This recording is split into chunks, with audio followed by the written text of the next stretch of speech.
அண்ணா அவர்கள் ஆரம்பிச்ச கட்சிய ஒரு அடிமை கூடாரம் ஆக்குனது யாருங்க சார்? இப்படி எல்லாம் ஆக்கிட்டு உண்மையை சொல்லு உடன்பிறப்பேவா. உங்களோட அந்த உண்மையான உடன்பிறப்புக்கெல்லாம் என்ன சொல்றாங்க தெரியுமா சார்? திமுக இப்படி ஆனதுக்கு காரணம், அந்த காரணத்தை வெளியில எல்லாம் போய் தேடாதீங்க, உங்க குடும்பத்துக்குள்ளே கேளுங்கிறாங்க. உங்களுக்காக மாடா உழைச்சி தேஞ்சு போய் கிடக்கிறோம். திமுக இப்படி ஆனதுக்கு காரணம் உழைக்காம சொகுசா இருக்கிற உங்க குடும்பத்துக்குள்ளேயே போய் கேளுங்கிறாங்க. ஒவ்வொரு திமுக தொண்டனும் அதை சொல்றாங்க.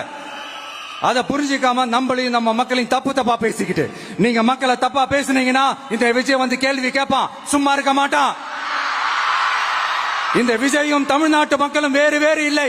இந்த விஜய் தான் தமிழ்நாட்டு மக்களோட ஒரு உண்மையான ஒரே பிரதிநிதி. இது இன்னைக்கும் சரி, நாளைக்கும் சரி, நாளன்னைக்கும் சரி, இதுதான் நிஜம்.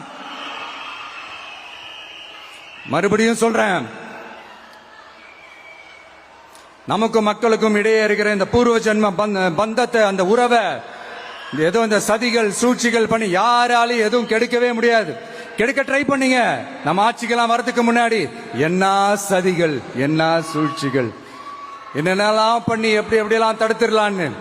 ஆனா இப்ப ஆட்சிக்கு வந்த இந்த சாமானிய மக்கள் ஆட்சிய நீங்க இந்த எதிர்கட்சியா இருக்கும் போது ஒண்ணு யூஸ் பண்ணுவீங்கல்ல, இந்த பழைய டெக்னிக், அதெல்லாம் யூஸ் பண்ணி நம்மளையும் மக்களையும் பிரிச்சலாம்னு நினைச்சீங்கன்னா அது ஒரு காலம் நடக்காது. மக்கள்லாம் ரொம்ப தெளிவாயிட்டாங்க சார், ரொம்ப தெளிவாயிட்டாங்க. அதனால ஒரு ஆக்கப்பூர்வமான ஒரு எதிர்கட்சியா செயல்பட்டு மக்கள் மனசை வெல்ல பாருங்க. இந்த கடைசி லாஸ்ட் 1 மந்தா நடந்த ஒரு சில விஷயங்கள் உங்ககிட்ட நான் ஷேர் பண்ணணும்னு ஆசைப்படுறேன்.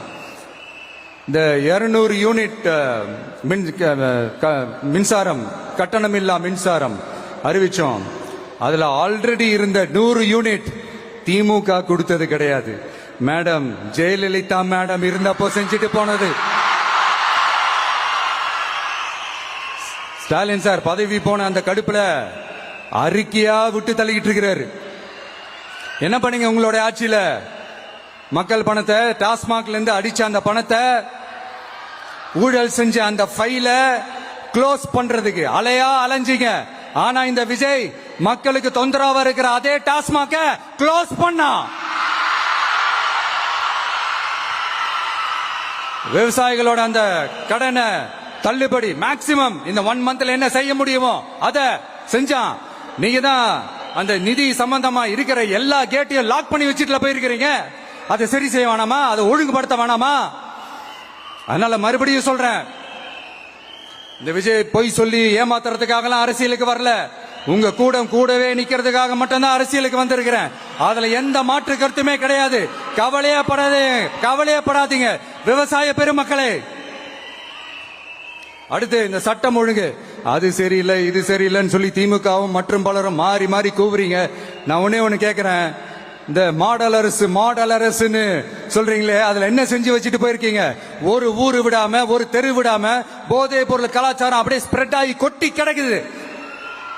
அது அப்பவே இனிஷியல் ஸ்டேஜ் அதை நீங்க கண்ட்ரோல் பண்ணிருந்தீங்கன்னா இத்தனை பெண் குழந்தைகளை, இத்தனை பெண்களை இழக்க வேண்டிய ஒரு சூழ்நிலை ஏற்பட்டிருக்குமா? எல்லாத்தையும் பண்ணிட்டு பழிய தூக்கி ஏன் மேல போடுறாங்க?